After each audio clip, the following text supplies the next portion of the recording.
যেদিন এই কথা মুখ থেকে বাহির করবে, এদিন বিশ্বজুড়ে মুসলমানদের বিজয়ের পতাকা উড়বে। কখন? যখন রাসূলের পক্ষে গিয়ে এই কথা স্বীকার করবে। বাস্তবে আসুন, রাসূল বলতেছেন, প্রভু গো, আমার তো কেউ নাই আপনি ছাড়া। আল্লাহ বলেন, বন্ধু ঠিক আছে, হেলাও আইসেন, যান, চিন্তা করেন না, যান যান। দুজনকে বললেন যান। আচ্ছা, এখন আল্লাহ কার পক্ষে যাবে? আপনাদের ধারণা কি আল্লাহ কার পক্ষে যাবে? ছেড়ে দে নৌকা মাঝি, যাব মদিনায়। চলুন, ছেড়ে দে নৌকা মাঝি, মদিনাতে কান্দে নবী উম্মতের মায়ায়, মদিনাতে কান্দে নবী। ছেড়ে দে নৌকা মাঝি, যাব মদিনায়, ছেড়ে দে নৌকা মাঝি। নবী মদিনাতে আছে শুইয়া, গুনাহগার উম্মতের মায়া, মদিনাতে আছে শুইয়া, গুনাহগার উম্মতের মায়া। সেই নবীরই প্রেমে সবাই পাগল হও না, সেই নবীরই প্রেমে সবাই পাগল হও না। ছেড়ে দে নৌকা মাঝি, যাব মদিনা, ছেড়ে দে নৌকা মাঝি। আল্লাহ নামের বর্ষা করি, সাল্লাম নবীর প্রেমের তরি। আল্লাহ নামের বর্ষা করি, সারলাম নবীর প্রেমের তরি। দয়াল নবীর রওজা খানি আমায় দেখাও না, দয়াল নবীর রওজা খানি আমায় দেখাও না। ছেড়ে দে নৌকা মাঝি, যাব মদিনা, ছেড়ে দে নৌকা মাঝি, যাব মদিনা। কি বলেন, মদিনা যাবেন? যদি তৌফিক দেয় যাবেন, যাইলে লাভ হবে না লস হবে? একটা সদাই মদিনায় বিক্রি হয়, যেটা পৃথিবীর কোন মার্কেটে এই সদাইটা বিক্রি হয় না। একটাই মার্কেট, একটাই সদাই, মদিনা ব্যতীত আউট অফ মার্কেট কোন মার্কেটে এই সদাই নাই। একটাই সদাই, একটাই মার্কেট, সেটা হলো সোনার মদিনা। সদাইটা কি বলবো? রাসূল বলে গেছেন, মানজারা কবরি ওয়াজাবাত লাহু শাফাতি। রাসূল বলেন, আমার কোন আশিক, আমার কোন পাগল পৃথিবীর যেখান থেকে হোক, আমি নবীর রওজাটা যদি আয়েশা জিয়ারত করে যায়, তাকে শাফায়াত করে জান্নাতে নেওয়া আমি নবীর উপরে ওয়াজিব হয়ে যায়। আবার আমাদের দেশে কেউ কেউ বলবে, হজ করতে মক্কা গেলেই চলে, মদিনা যাওয়া লাগে না। তাদের পক্ষে কি আপনারা থাকবেন? এদের পক্ষে যারা যাবে, তাদের পক্ষে আমার আল্লাহ থাকে না। আল্লাহ থাকে কার পক্ষে বলতেছিলাম? আমার নবী বলেন, খোদা গো, আমার তো কেউ নাই আপনি ছাড়া। আবু জাহেলও বলল, ও খানে কাবার মালিক, যুদ্ধে যাব, খেয়াল রাখিস। নবীও বলল, খোদা গো, যুদ্ধে যাব। আচ্ছা বলুন তো, দুজনে বলল যুদ্ধে যাব, আল্লাহ কার পক্ষে যাব? আল্লাহ কার পক্ষে যাব? নবীজি রওনা হয়েছে। তাহলে আল্লাহ যার পক্ষে যায়, আমরা যদি তার পক্ষে থাকি, আল্লাহর সাহায্য পাবো কিনা? আসুন, তাই বলতেছিলাম, যাইতেছে আমার আল্লাহ নবীর পক্ষে। এবার যুদ্ধের ময়দানে নামতেছে আবু জাহেলের পক্ষে ইবলিস সকল চেলাপেলা লইয়া নামছে। আবু জাহেল, আমিও আছি তোমার সাথে, চিন্তা করো না। আমার আল্লাহ কয়, ও জিবরাইল, ইবলিস তো আবু জাহেলের পক্ষে গেছে, তোমরা কি বৈশা রইছো? ফেরেশতারা তোমরা যাও না। ফেরেশতারা কার পক্ষে যাবে বলুন তো? আরো জোরে কোন? যে রাসূলের পক্ষে আল্লাহ থাকে, ফেরেশতারাও থাকে, আমরা সেই রাসূলের পক্ষে থাকলে বলুন আল্লাহর সাহায্য পাবো কিনা? বলবেন, হুজুর, ফেরেশতারা শুনেছি তরবারি নিয়ে আকাশ থেকে নামছে, কিন্তু তরবারি নিয়ে নামলে এখন যে অবস্থা, বিজ্ঞানের যুগ, পৃথিবীতে বিধর্মীদের যে হেভি হেভি পারমাণবিক বোমারু বোমা বিমান এই সেই, এগুলি দিয়ে বুমিং করবে, তরবারি লইয়া ফেরেশতা আইলেই বা কি হবে? ফেরেশতা কি পারবে তরবারি দিয়ে এই সমস্ত যুদ্ধ করতে? আল্লাহ বলবেন, চিন্তা করিস না, আমারও বোমারু বিমান আছে। সুবহানাল্লাহ। আল্লাহর বিমান আছে কিনা বলুন তো? কারণ বিজ্ঞানের বিমানে তেল মোবিল ভরতে হয়, পাইলট দিতে হয়, নাট বল্টু লাগাইতে হয়। আল্লাহ বলেন, আমার গোডাউনে যে বিমান আছে রে, তেল মোবিল লাগে না, পাইলট লাগে না, নাট বল্টু লাগে না। ওয়া আরসালা আলাইহিম তাইরান আবাবিল।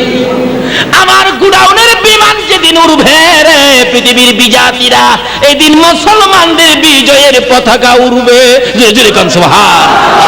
কিন্তু কখন আসবে আপনাদের পক্ষে? যখন আপনারা যাবেন নবীর পক্ষে, তখন আল্লাহ সাহায্য দিবেন। আল্লাহ বলতেছেন, যাও ফেরেশতারা, তোমরা আমার হাবিবের পক্ষে যাও। ফেরেশতারা যখন আকাশ থেকে নামতেছে মেরিন সেনা, কিন্তু আবু জাহেল তো দেখে না, ইবলিস তো, ইবলিস দেখা তার চেলাপেলারে কইতাছে, ওই অবস্থা ভালো না, লড়বে না মরবে? কই বস ঠিক হইতাছেন? কই যেটা আকাশতে নামে এটানের সাথে যুদ্ধ করে পারার পৃথিবীর কোনো শক্তি নাই। যেটা নামতাছে আকাশ থেকে, এখন লড়বে না মরবে? তার চেলাপেলা কয়, উস্তাদ মরতে রাজি না। তাইলে ভাগ। আবু জাহেলের পক্ষে যারা আসছিল তারা সব কি করলো? আচ্ছা বলুন তো, আমার নবীর পক্ষে যারা আসছে তারা কি ভাগুন না? বিজয় হলো রাসূলের, বিজয় হবে আমার আল্লাহর হাবিবের, আর বিজয় হবে এই নবীর পক্ষের মেহমানদের। জোরে জোরে কোন সুবহান। বলতেছিলাম আমার নবী মদিনার ভিতরে ঢোকার পরে অনেক ঘটনা ঘটেছে, যাই না আমি ওদিকে। এবার পাগল পাগল হয়ে গেলেন মক্কাবাসী, নবীজিকে মদিনাতেও থাকতে দিবে না। ডাকতেছেন, লোকের আসো, টাকা পয়সা দাও, সিরিয়া যাব। কিতাব বলেন আবু সুফিয়ান সিরিয়া রওনা হলেন যুদ্ধের সরঞ্জাম আনার জন্য। 1000 উট নিয়ে গেলেন। 1000 উট। কয় হাজার? 1000 উটের উপর করে আমার নবীকে মারার জন্য কত অস্ত্র আনবে সে। কিন্তু এখন টাকা পয়সা, মদিনার সকলে যারা গরিব তারাও 10 পয়সা পারলেও দিছে, শরিক হইছে। আমার নবীর বিরুদ্ধে যুদ্ধ তো তারা শরিক হয়। কিতাব বলেন মদিনার সকল মহিলারা কানের অলংকার খুলে খুলে দিছে। নাউজুবিল্লাহ। সোনা চাঁদি যা ছিল সব আবু জাহেলের কাছে জমা দিলেন। আবু সুফিয়ান সিরিয়া যাবে নবীকে মারার অস্ত্র আনতে। সব টাকা পয়সা যা আছে ওখানে এই 2 আনা পরিমাণ রূপাও যদি কারো কাছে থাকতো, কিতাব লেখছে এগুলি পর্যন্ত সাফ করে মহিলারা পর্যন্ত সব দেয়া দিছে। সব যান, সব মক্কার লোকেরা দিছে। মক্কার লোকেরা, মক্কার মহিলারা। আর মদিনার মহিলারা দিত নবীরে ভালোবাসা। আচ্ছা বলুন তো দাম কার বেশি হবে? নবী যেদিন মদিনার ভিতরে ঢুকবেন, আবু আইয়ুব আনসারীর বিবি গরিব মানুষ ছিলেন, আকাশের দিকে তাকাইয়া কান্দে দিনের বেলা। মাবুদ, শুনেছি তোমার বন্ধু মক্কা থেকে হিজরত করে মদিনায় আসতেছেন। আমি গরিব মানুষ, তোমার বন্ধুর একটা কদম মুবারক যদি আমার বাড়িতে লাগাইতাম। তারা কান্দে, মদিনার মহিলারা কান্দে, গো নবীর একখান কদম মুবারক বাড়িতে লাগতো। আর মক্কার মহিলারা কানের অলংকার, গলার অলংকার খুলে খুলে রূপা চাঁদি স্বর্ণ যা ছিল সব নবীকে মারার হাতিয়ার কেনার জন্য দিয়ে দিছে আবু জাহেল আবু সুফিয়ানকে। কিন্তু নবীর পক্ষে গেলে কি পাবেন, নবীর বিপক্ষে গেলে কি পাবেন? বলতেছিলাম দয়ার নবী মায়ার নবীর ভালোবাসায় কাঁদতেছে ওই গরিব সাহাবীর বিবি। রাত্র হলে সেজদাই পড়ে কান্দে। আমার আল্লাহ বলেন, আর কান্দিস না, তোর চোখের পানি আমি আল্লাহ কবুল করেছি। অনেক লম্বা ঘটনা। যেদিন নবীজি মদিনার সীমানায় ঢুকবে, আমার নবীকে নেওয়ার জন্য সবাই পাগল। হুজুর আসেন আমার বাড়িতে, হুজুর আসেন আমার বাড়িতে। আমার আল্লাহ বলেন, বন্ধু গো, তুমি ইচ্ছে করে কার বাড়িতে তুমি যাও না, তোমার উটনির উপর ভার দিয়ে দাও। উটনিটা যার বাড়িতে যাবে তুমি তার বাড়িতে যাইবা। একজনের বাড়িতে গেলে হুজুর গো আরেকজন বেজার হইয়া যাবে। হুজুর আপনি তো সেই নবী না, কাউরে খুশি করবেন কাউরে বেজার করবেন। আপনি হলেন রাহমাতাল লিল আলামিন, রাহমাতাল লিল আলামিন। আমার নবী উটনির উপর বসা খবর পাইয়া কারো বাড়িতে ইচ্ছে করে যায় না। নবী বলেন, যার বাড়িতে আমার উটনি যাবে আমি তার বাড়িতে যাব। যাইতে যাইতে একের পর এক বাড়ি পার হইয়া সীমানার মধ্যে ঢুকে গেলে বাড়িঘর পার হইয়া যাইতেছে। আবু আইয়ুব আনসারীর বিবি সেজদায় পড়ে পড়ে কান্দে, মাবুদ গো শুনেছি তোমার বন্ধু মদিনার সীমানায় ঢুকে গেছে, তোমার বন্ধু কি আমার বাড়িতে একটা কদম মোবারক দিয়ে যাইব। আস্তে আস্তে আবু আইয়ুব আনসারীর বাড়ির সামনে এসে উটনি বাড়ির ভিতরে ঢুকতেছে।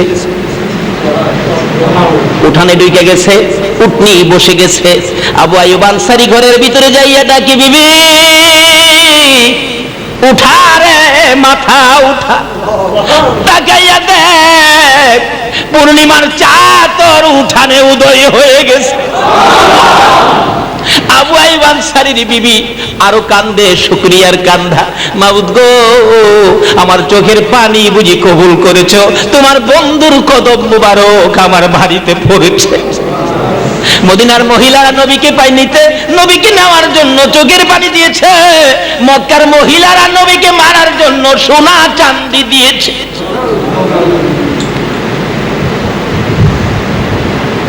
এই নবীর ভালোবাসায় মহিলারা গো, দর্শে কোরআনের পক্ষে তোমরাও আইসা যাও। আমার নবীর ভালোবাসায় যেই সমস্ত মহিলারা কিছু করেছে তাদের পুরস্কার আমার আল্লাহ কি দিয়েছে।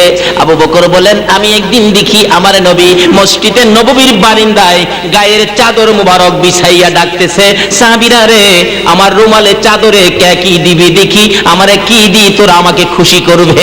তোমরা কারা গো এই দর্শে কোরআন কায়েম করেছো, সাহায্য সহযোগিতা করেছো, আমার মদিনার কামলেওয়ালা নবী খুশি হয়ে যায়। সাহাবীরা দৌড় মারলেন বাড়ির দিকে, রাসূল খুশি করবে কিসের ধন সম্পদ, যা যা পায় তা নিয়ে চলে আসে। ইয়া রাসূলুল্লাহ, খুশি হইছেন নি? আমরা খুশি করতে পারছি নি। রাসূল বলেন, ঠিক আছে, খুশি হয়েছি, সবাই এসে গেছে, বাকি মাত্র আবু বকর সিদ্দিক। আমার নবী বলেন, সাহাবীরা রে, কই রে আমার আবু বকর? আল্লাহু আকবার করনা। রাসূল যাকে আমার আবু বকর বলবেন, বলুন তার লাভ হবে না লস হবে? আজকে রাসূল আমার আবু বকর বলেছেন, আবু বকরের জীবন ধন্য কত হয়েছে দেখুন। মদিনায় যায় দেখবেন আমার নবীর এক পাশে আবু বকর জান্নাতের বাগানে ঘুমাইতাছে। আমার আবু বকর কই? আমার আবু বকর তো এখনো আসে নাই। আবু বকর বাড়িতে যাইয়া কিছুই পায় না, সব তো আগে দিয়ে দিলেন। রুমালটা বিছাইয়া ছোটখাটো জিনিসগুলি গাঠুরি বাঁধতেছেন, কুপি বাতি, তরকারির চামিচ, নিমকদানি, এগুলি সব গাঠুরি বাঁধতেছেন। আবু বকরের বিবি প্রশ্ন করেন, স্বামী গো, এইগুলি কিসের জন্য গাঠুরি বানাইতেছো? বিবি, তুমি কি খবর পাও নাই? রাসূল খুশি করার জন্য। অথচ আবু বকর তো নামাজ কম পড়তেন না, রোজাও কম রাখতেন না, রাসূল খুশি করার জন্য ঘর খালি করে দেয়। আজকে দর্শে কোরআনের পক্ষ থেকে কেউ যদি 10টা টাকার জন্য হাত বাড়ায়, ধাক্কা মেরে ফিরাইয়া দেয়, ব্যবসা পাইছো কি পাইছো এ সমস্ত কথা বলে ধাক্কা দেয়, যাই না ওদিকে। কোরআনের পক্ষে যারা হাত বাড়াবে গো, আমার আল্লাহ বলেন, আমার কোরআনের পক্ষে যারা হাত বাড়াবে, এ হাতের নিচে দিয়া আমি আল্লাহর কুদরতি হাতটা বাড়াইয়া রাখবো।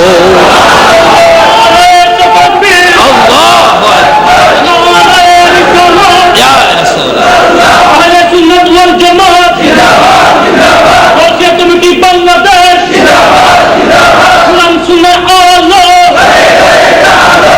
যুদ্ধের হাতিয়ার আমাদের হোসেন কাদেরী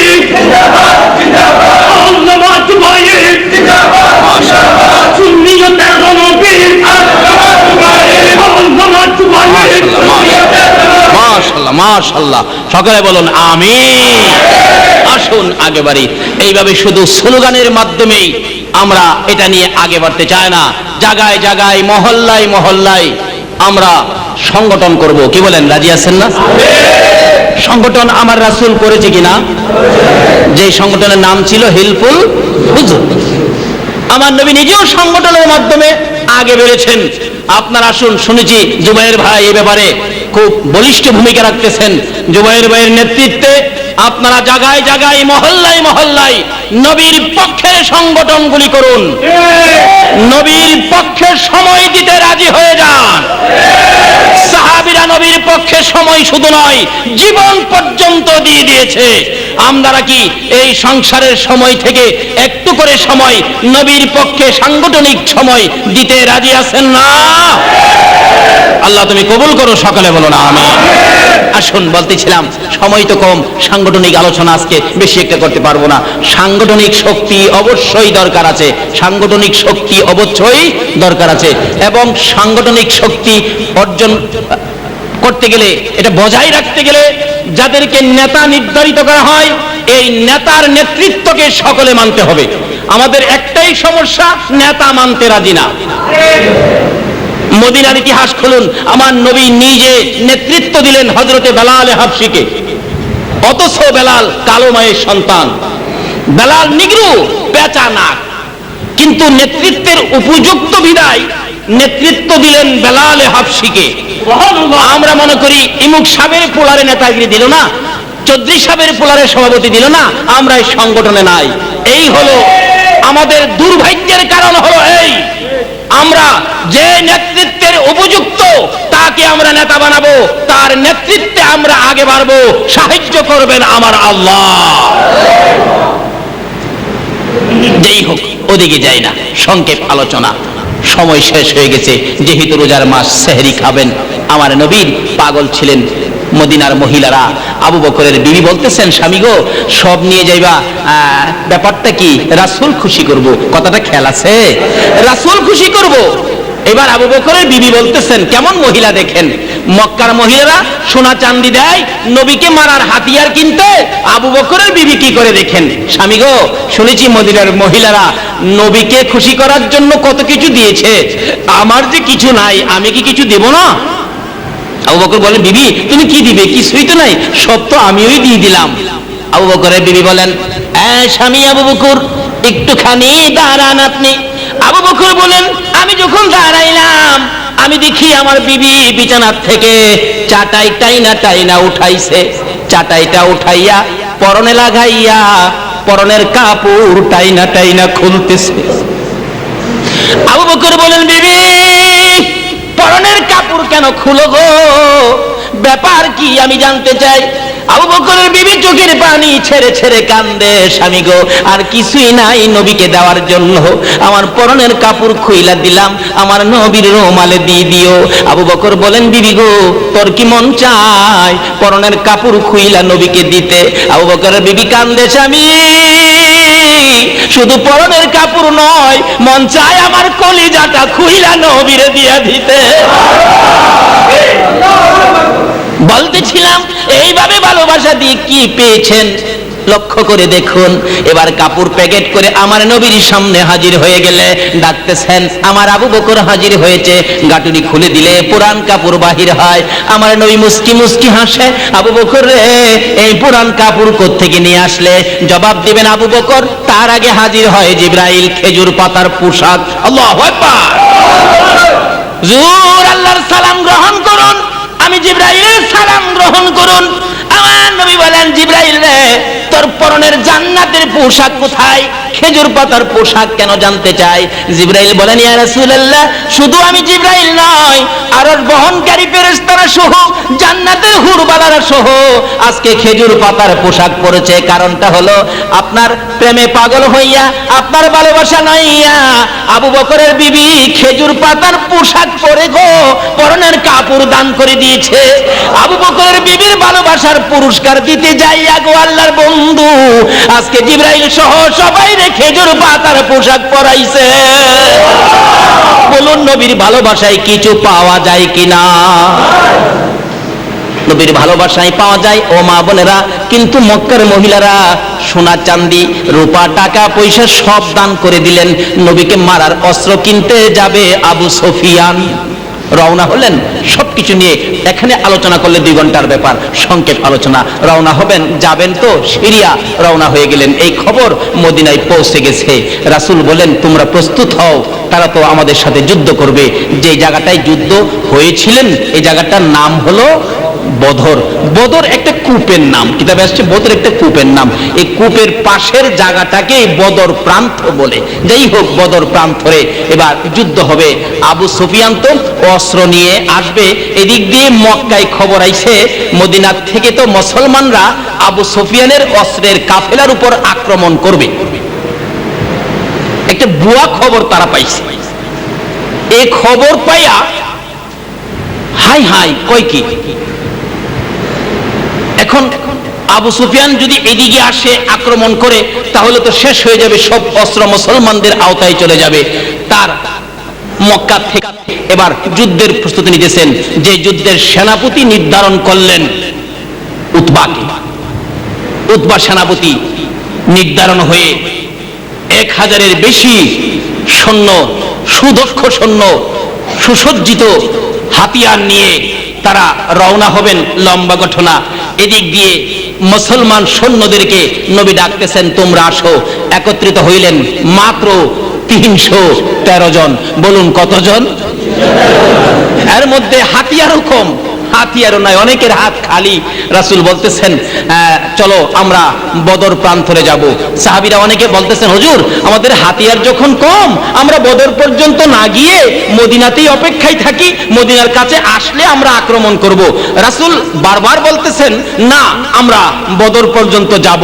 একজন নবীর বলিষ্ঠ সাহাবী দাঁড়িয়ে বললেন, না আমাদের কোনো আপত্তি নাই। রাসূল যখন বলেছেন বদর পর্যন্ত যাবে, আমরা বদরের ময়দানে যাব। এই বিন্দু মাত্র রক্ত আমাদের শরীরে থাকতে আমরা যুদ্ধ ছাড়ব না। এই আওয়াজে সকল সাহাবীদের শরীরে যেন তেজ বেড়ে গেল, পাওয়ার বেড়ে গেল। এদিক দিয়ে রওনা হয়ে যাবেন রমজানের 12 তারিখ। বলুন কয় তারিখ? রমজানের 12 তারিখ বদর প্রান্তরে রওনা হবেন। ওদিক দিয়ে উতবার নেতৃত্বে, উতবার সেনাপতিত্বে আবু জাহেল সহ বড় বড় কুরেশ সর্দাররা সহ 11 সব মিলে আইসা গেলেন বদর প্রান্তরে। মক্কা থেকে যাইতে হাতের বাম দিকে পড়ে, মক্কা থেকে মদিনায় যাইতে হাতের বাম দিকে পড়ে। মক্কা থেকে 80 কিলোমিটার, 80 মাইল কিতাবে লিখেছেন, কিলোমিটার লেখে নাই, 80 মাইল দূরে, মদিনার থেকে 80 মাইল দূরে বদর প্রান্তর। নবীজিও সৈন্যদেরকে নিয়ে রওনা হলেন। সাহাবীরা বলেন, ইয়া রাসূলুল্লাহ আমাদের হাতিয়ার তো কম, সৈন্য কম, এত বিশাল বাহিনীর সাথে আমরা কি কুলাইতে পারবো? হাতিয়ার কম। রাসূল বলেন, দেখো বিজয়ের জন্য হাতিয়ার শর্ত নয়, বিজয়ের জন্য সেনাবাহিনী শর্ত নয়, বিজয়ের জন্য শর্ত হলো আমার আল্লাহর সাহায্য।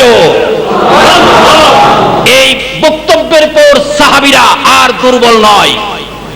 রাসূল যখন বলেছেন বিজয়ের জন্য শর্ত হলো আল্লাহর সাহায্য, আল্লাহ পাক বলেন, বন্ধু গো আমিও তোমার জন্য সাহায্যের পুটলা করে রাখছি, এই সাহায্যের পুটলা আমি তোমাকে বদরের প্রান্তরে দেব।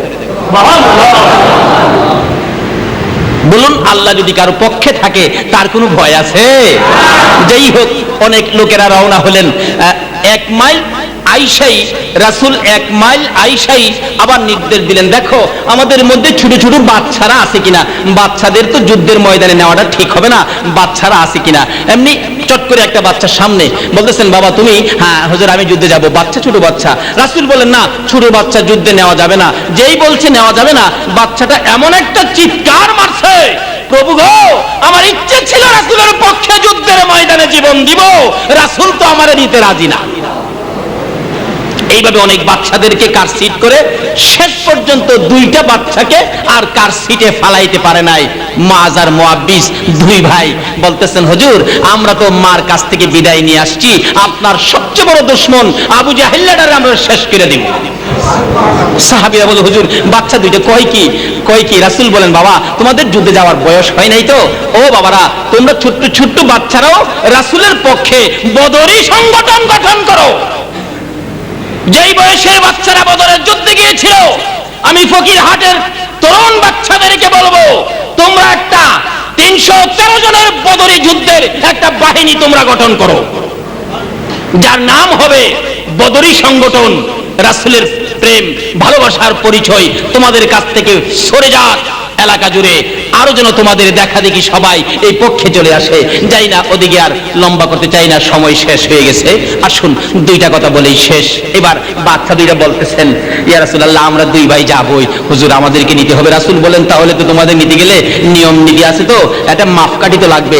মাপ দিতে গেলে বড় ভাইটা কোন রকম চুলের আগাটা লাগাইয়া আঙ্গুলে ভর করে উকি দিয়া কোন রকম মাপে হইছে।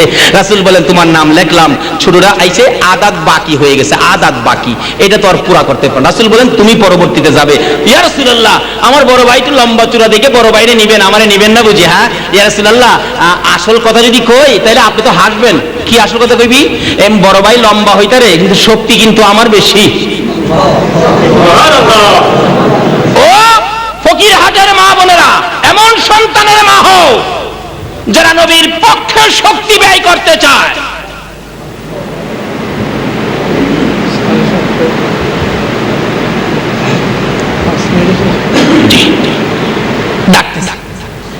ইয়া রাসূলুল্লাহ আমার কিন্তু শক্তি বেশি। রাসূল বলেন কয় কি তোমার শক্তি বেশি কিভাবে? হুজুর বিশ্বাস যদি না করেন আমরা দুই ভাইকে কুস্তি লাগায় দেন। সাহাবীরা বলেন হুজুর বাচ্চারা কয় কি লাগায় দেন তো। দুইজনকে কুস্তি লাগানোর নির্দেশ দিলে ছোট ভাই বড় ভাই ডাকে ভাই এদিকে আয়, আমি তো তোর সাথে পারবো না, তুই আমার বড় না, কারণ তুই তো আমার আগে দুনিয়াতে আইছস, আলু খাইলেও তো মুন দুয়েক বেশি খাইছস, তোর লগে আমি পারবো? কিন্তু যুদ্ধে যাবার লেগা ভাই একটু মধ্যে স্বীকার করলে তোর নাম তো লেখছি, আমার নামটা লিখবো, একটু মধ্যে তুই করবি করবি ভাই করবি, তোর পায়ে ধরি করবি। বড় ভাই কো ঠিক আছে তোরে লই এই যাবো, লাগাও। কুস্তি লাগাইয়া দিলে দুইজন কুস্তি লাগতে হঠাৎ বড় ভাই নিচে পড়ে গেছে, ছোট ভাই উপরে বসে গিয়া রাসূলুল্লাহ কইছিলাম না। এই সংগঠন করুন মহল্লায় মহল্লায়, পাড়ায় পাড়ায়। এই সংগঠনের নমুনা দেখার জন্য মদিনার মাটিতে রাসূল শুয়ে শুয়ে 24টা ঘন্টায় উম্মতের দিকে নজর দিচ্ছে। এভাবে 3 বার লাগাইলে 3 বার বিজয়ী হলেন। রাসূল বলেন ঠিক আছে চলো। এই দুই ভাইকে সঙ্গে নিয়ে গেলেন যুদ্ধের ময়দানে। ওদিকে দাঁড়িয়ে আছে আবু জাহেলের দল, এদিকে দাঁড়াইলেন আল্লাহ রাসূলের দল। মাত্র কিছু সংখ্যক মানুষ, তারা তো হাজার বাহিনী। এবার হাজার বাহিনীর সেনাপতি বলতেছে কত বড় সাহস, এই কতগুলি বাচ্চা কাচ্চা নিয়ে হাতিয়ার ছাড়া লোক নিয়ে যুদ্ধ করতে আসছে, টের পাও না শেষ করে দেবো? আমার আল্লাহ কয় বন্ধু গো এদের হুঙ্কারে তুমি ভয় পাইও না, তাদের হাতিয়ার থাকতে পারে কিন্তু তোমার সাথে রয়ে গেছি আমি আল্লাহ। যেই হোক আল্লাহ যার পক্ষে থাকে বিজয় তারই হবে। যুদ্ধ শুরু হবে। এবার ওলীদ, উতবা, শাইবা 3 জন সামনে দাঁড়ায় ডাকতেছে মুসলমানদের পক্ষ থেকে কে আসবা আসো। 3 জন সৈন্য সামনে দাঁড়াইলে উতবা বলেন এই সমস্ত লোকের সাথে আমরা মারামারি করতে আসছি না, আমাদের সমকক্ষ বীর পাঠাও। রাসূল বলেন আলী, আলী রে বেরিয়ে যা, আমির হামজা বেরিয়ে যাও, উবাইদা বেরিয়ে যাও। 3 জন সামনে গেলে 3 জনের মোকাবেলায় হযরত আলী রাদিয়াল্লাহু তাআলা আনহু যখন তরবারি চালাইলেন, আলীর তরবারির আঘাতে ওলীদ দুনিয়া থেকে বিদায়, আমির হামজার তরবারির আঘাতে উতবা দুনিয়া থেকে বিদায়। উবাইদার সাথে যুদ্ধ করে শাইবা উবাইদাকে জখম করে ফেললেন। তখন তৎক্ষণাৎ হযরত আলী রাদিয়াল্লাহু তাআলা আনহু তরবারি চালায়া শাইবাকে দুনিয়া থেকে বিদায় করে দিয়ে জখম অসুস্থ অবস্থায় হযরতে উবাইদাকে কাঁধে নিয়ে রাসূলের সামনে পেশ করে দিলেন। তুমুল যুদ্ধ শুরু হয়ে যায়। বাচ্চা দুইটা বলতেছেন আব্দুর রহমান বিন আউফের সাথে গিয়ে চাচা চাচা এর মধ্যে আবু জাহেল কুল্লা হেলারে দেখায় দেন, হেলারে দেখায় দেন। আব্দুর রহমান বিন আউফ বললেন আশ্চর্য হয়ে গেলাম, বাচ্চা মানুষ, হাতিয়ার দুর্বল খেজুরের ডাল। আবু জাহেলকে তালাশ করে এমনি দেখি আবু জাহেল দৌড়াদৌড়ি করতেছে যুদ্ধের ময়দানে, অবস্থা ভালো দেখা যায় না। দেখাই দেওয়ার সাথে সাথে 2টা বাচ্চা আবু জাহেলের সামনে গিয়ে দাঁড়াইলেন। আবু জাহেল একটা কদম সামনে যাবি না, আমার রাসূলের সাথে বেয়াদবি করেছো, রাসূলকে কষ্ট দিয়েছো, আজকে তার প্রতিশোধ নেওয়ার জন্য আমরা হাজির হয়েছি। আমি বলবো ফকিরহাটের ভাইদেরকে এমন সন্তানের মা হও, এমন সন্তানের বাবা হও যারা রাসূলের সাথে বেয়াদবি করবে, ওই রকম দুশমনদের মোকাবেলায় এখনো দাঁড়াইতে পারবে। ওই 2টা বাচ্চার আঘাতে আবু জাহেল জখম হয়ে যায়, দুর্বল হয়ে পড়ে গেলে একটা বাচ্চাকে আঘাত করলেন আবু জাহেলের ছেলে আকরামা, একটা হাত কেটে গেল, হাড্ডি কেটে গোশত লাইগা হাতটা জ্বলতেছে, হাতটা কাঁধে রেখে বাম হাতে আক্রমণ, কষ্ট হয়। আব্দুর রহমান বিন আউফ বলেন আমি দেখেছি হাতটা লড়াচড়ি করতে কষ্ট হয়, আবার কাঁধের থেকে নামায়া পায়ের নিচে দিয়ে টান মেরে হাত ছিঁড়ে ফেলাইছে। এমন সময় হযরতে আব্দুল্লাহ ইবনে মাসউদ রাদিয়াল্লাহু তাআলা বলেন আমি দৌড়ায় গিয়ে আবু জাহেলের বুকের উপর পাড়া দিয়ে তার কল্লাটা আলাদা করে দিয়েছি, কল্লাটা নিয়ে আমার রাসূলের সামনে পেশ করে দিয়েছি। ইয়া রাসূলুল্লাহ এই যে দেখেন আপনার দুশমনের কল্লা। বিজয় হলো মুসলমানদের বদরের যুদ্ধে। দিনটা ছিল রমজানের 17 তারিখ। কাজী রমজান মুসলমানদের বিজয়ের মাস। আসুন আমরা রমজানের ইজ্জত করি, কোরআনের ইজ্জত করি, কোরআনের পক্ষে থাকি, রাসূলের পক্ষে থাকি, আল্লাহর ওলিদের পক্ষে থাকি। আল্লাহ আমাদেরকে সেই বুঝ দান করুক। সকলে বলুন আমিন।